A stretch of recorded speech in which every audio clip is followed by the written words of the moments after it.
Un encuentro con su palabra, porque secase la hierba, marchitase la flor, mas la palabra de Dios permanece para siempre. Con ustedes, el doctor José Ricardo Arias Quintero.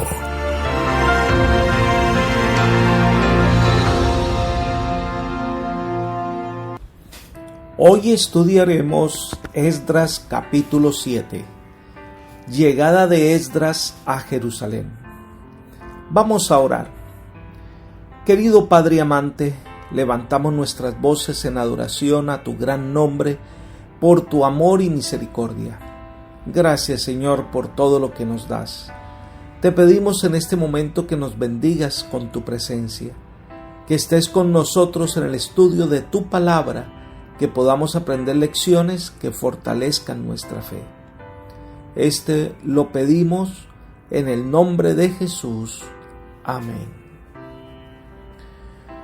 Comienza con este capítulo la segunda sección del libro de Esdras, y aquí la narración gira en torno a la vida de un hombre consagrado como Esdras, su ascendencia sacerdotal, la carta que lleva de Artajerjes, algunos detalles sobre los acompañantes y nuevos repatriados, y termina hablando de los matrimonios mixtos.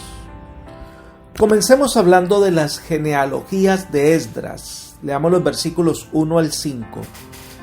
Pasadas estas cosas, en el reinado de Artajerjes, rey de Persia, Esdras, hijo de Seraía, hijo de Azarías, hijo de Hilcías, hijo de Salum, hijo de Sadoc, hijo de Ahitob, hijo de Amarías, hijo de Azarías, hijo de Meraiot, hijo de Seraías, hijo de Uzi, hijo de Buki, hijo de Abisúa, hijo de Fines, hijo de Eleazar, hijo de Aarón, primer sacerdote.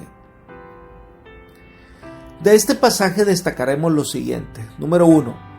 Pasadas estas cosas, es decir, mucho después de la celebración de la Pascua inaugural del templo en Jerusalén, que nos lleva desde la primavera del año 515. Esdras debe volver a Babilonia y cumplir sus tareas como consejero del rey.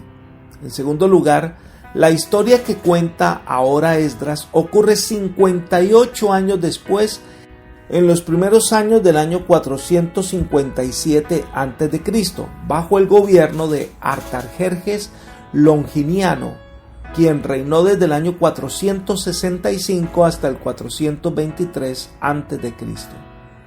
En tercer lugar, este pasaje nos muestra que Esdras era de la familia sacerdotal.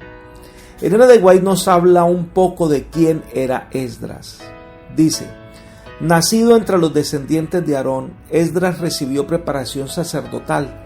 Se familiarizó además con los escritos de los magos, astrólogos y sabios del reino Medo-Persia, pero no estaba satisfecho con su condición espiritual. Anhelaba estar en completa armonía con Dios, deseaba tener sabiduría para cumplir la voluntad divina, de manera que había aplicado su corazón a la búsqueda de la ley de Jehová y su práctica. Esto le indujo a estudiar diligentemente la historia del pueblo de Dios, según estaba registrada en los escritos de los profetas y reyes. Escudriñó los libros históricos y poéticos de la Biblia para aprender por qué había permitido el Señor que Jerusalén fuese destruida y su pueblo llevado cautivo a tierra pagana. Libro Profetas y Reyes, página 446. Así que Esdras era una persona fiel al Señor, deseaba servirle, oraba para ver qué era la obra que el Señor deseaba que hiciera. El mismo libro, Elena de White complementa diciendo: Esdras procuró preparar su corazón para la obra que, según creía, le aguardaba. Buscaba fervientemente a Dios a fin de ser sabio maestro en Israel. Y mientras aprendía a someter su espíritu y su voluntad al dominio divino, se fueron incorporando a su vida los principios de la santificación verdadera que en años ulteriores ejercieron una influencia modeladora, no solo en los jóvenes que procuraban sus instrucciones, sino también en todos los que estaban asociados con él. Mismo libro, página 447. Así que Esdras estaba resuelto a seguir las indicaciones del Señor. Esdras entonces hace algo interesante y vuelve a Jerusalén. Leamos los versículos 6 al 10. Subió de Babilonia Esdras, era un escriba diligente en la ley de Moisés que Jehová, Dios de Israel, había dado. Y le concedió el rey todo lo que pidió, porque la mano de Jehová su Dios estaba sobre Esdras. En el 7º año del rey Artajerjes subieron también con él a Jerusalén algunos de los hijos de Israel, sacerdotes, levitas, cantores, porteros y sirvientes del templo. Este llegó a Jerusalén en el mes 5 del 7º año del rey. El primer día del primer mes había dispuesto su partida de Babilonia, y el primero del mes 5 llegaba a Jerusalén. La buena mano de Dios estaba con él, porque Esdras había preparado su corazón para estudiar la ley de Jehová y para cumplirla, y para enseñar en Israel sus estatutos y decretos. Esdras era un hombre fiel a Dios, estudiaba diligentemente las Escrituras y procuraba conocer la voluntad de Dios. Su vida, su manera de ser, ganó el favor del rey Artajerjes. El rey quedó bien impresionado con Esdras y éste ganó su confianza. No se sabe cómo lo logró, pero Esdras influye en la vida del rey para que le permita volver a Jerusalén y con él llevar a otras personas. Qué interesante que se repita: la buena mano de Dios estaba con él. Esto significa que Esdras era un hombre que mantenía una relación viva y permanente con el Eterno. Elena de White comenta lo siguiente: la fe que tenía Esdras de que la mano de Dios haría una obra poderosa en favor de su pueblo le indujo a hablar a Artajerjes de su deseo de volver a Jerusalén para despertar interés en el estudio de la palabra de Dios y ayudar a sus hermanos a reconstruir la santa ciudad. Cuando Esdras declaró su perfecta confianza en el Dios de Israel como el que podía proteger y cuidar a su pueblo, el rey se quedó profundamente impresionado. Comprendía perfectamente que los israelitas regresaban a Jerusalén para poder servir a Jehová, y sin embargo era tan grande la confianza que tenía el rey en la integridad de Esdras que le manifestó un favor señalado, le concedió lo que pedía y le otorgó ricos donativos para el servicio del templo.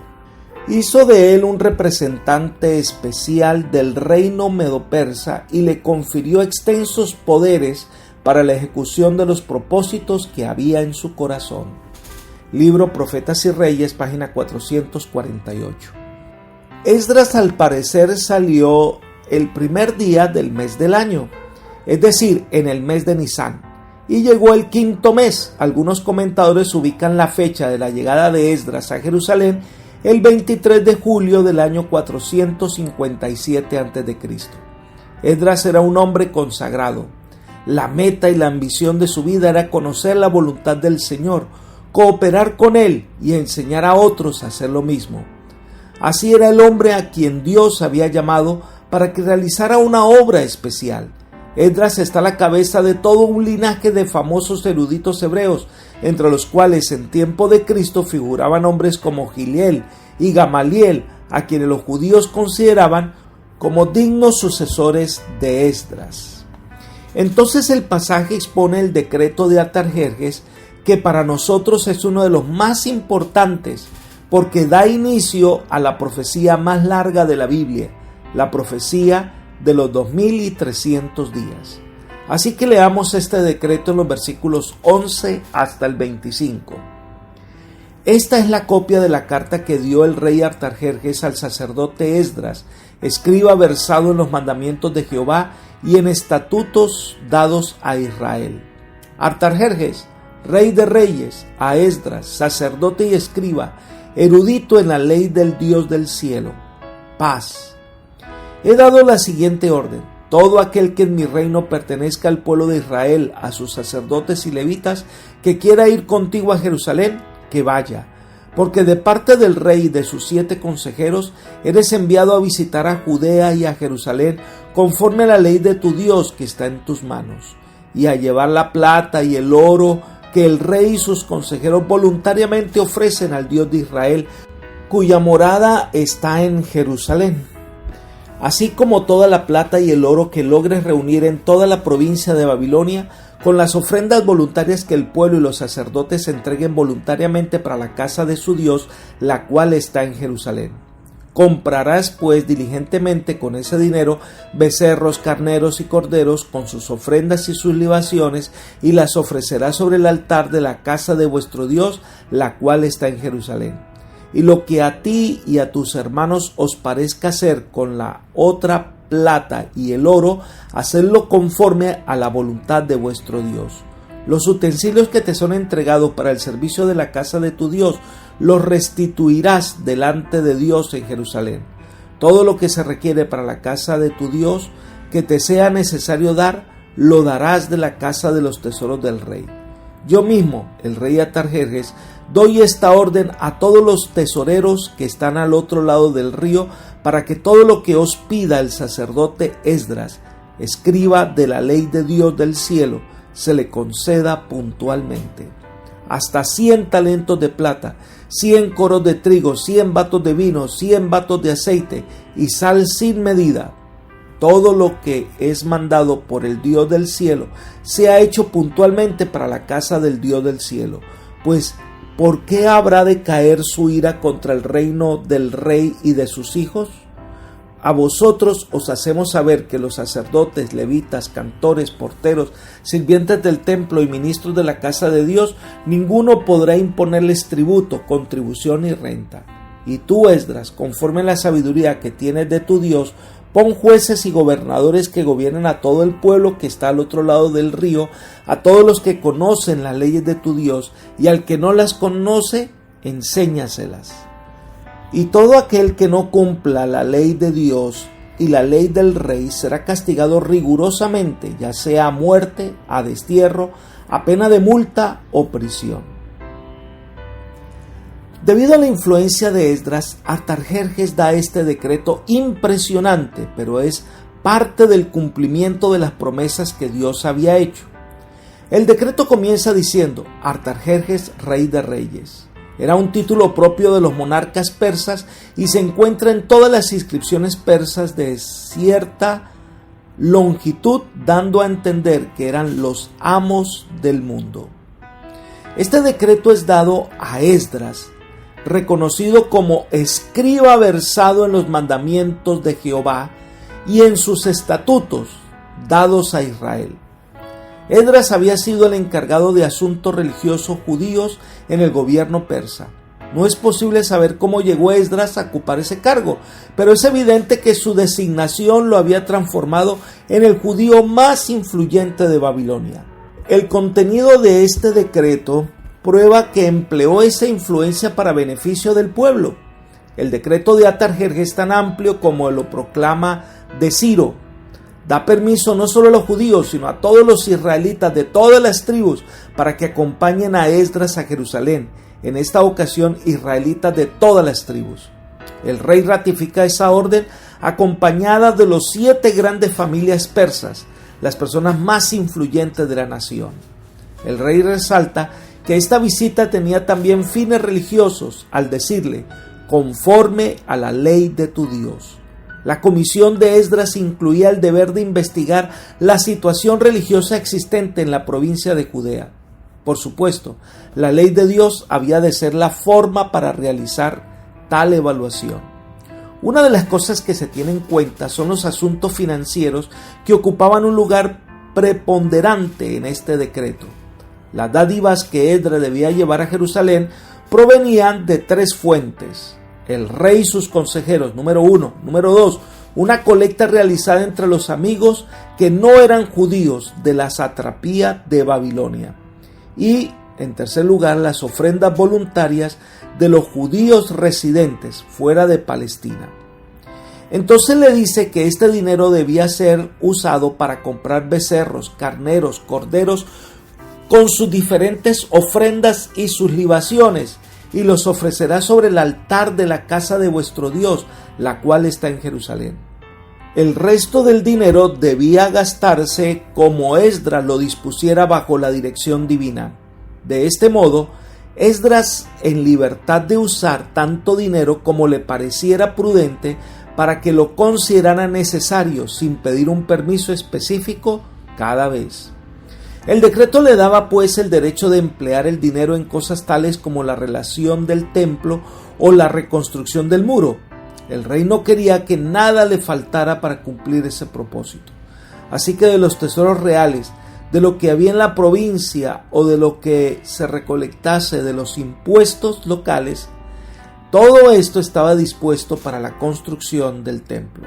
Es más, dispuso lo siguiente: yo mismo, el rey Artajerjes, doy esta orden a todos los tesoreros que están al otro lado del río, que todo lo que os pida el sacerdote Esdras, escriba de la ley del Dios del cielo, se le conceda puntualmente.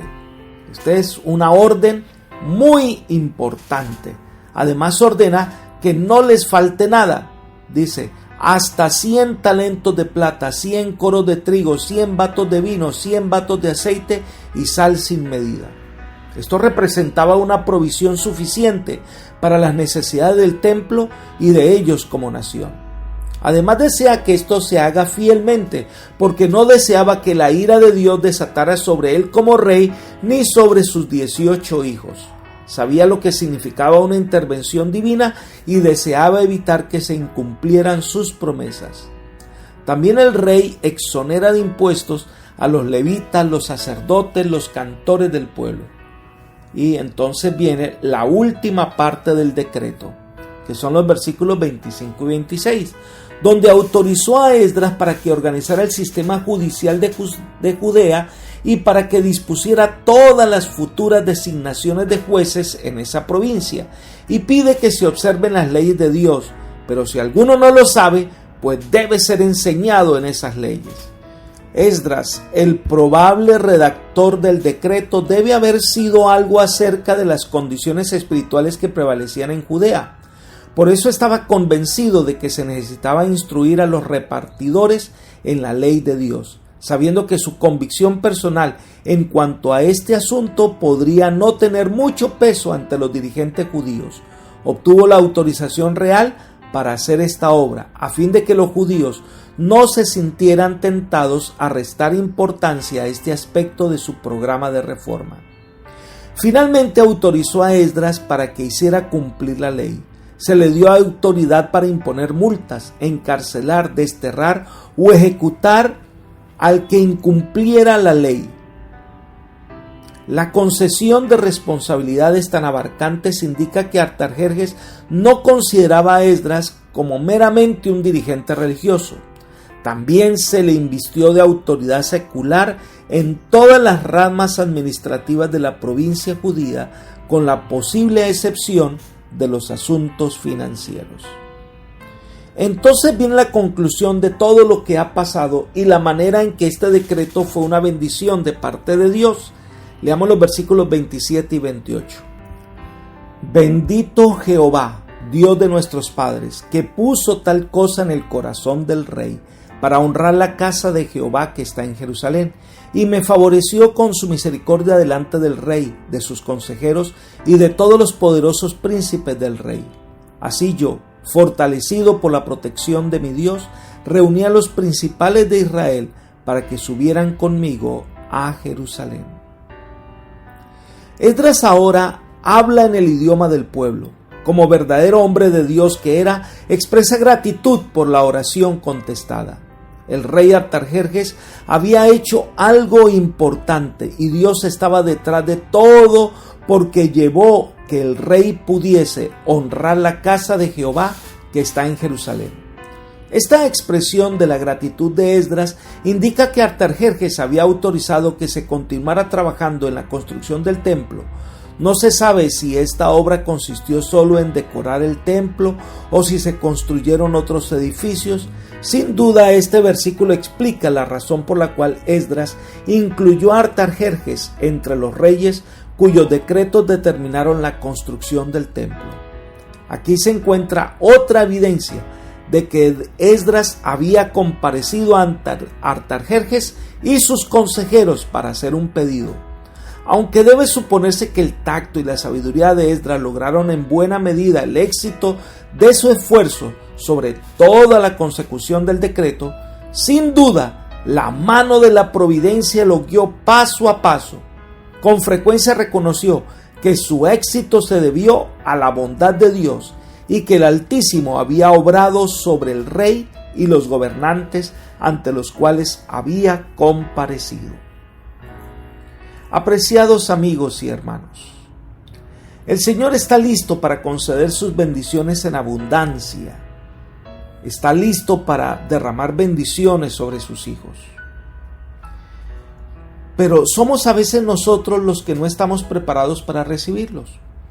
Lo que debemos hacer es venir ante el Señor, presentarnos como estamos y dejar que Él haga su obra en nosotros. Que nos convirtamos en instrumentos en sus manos para ayudar a otros a conocer el camino de vida. Que el Señor te bendiga hoy y te cuide, es mi oración por ti. Amén.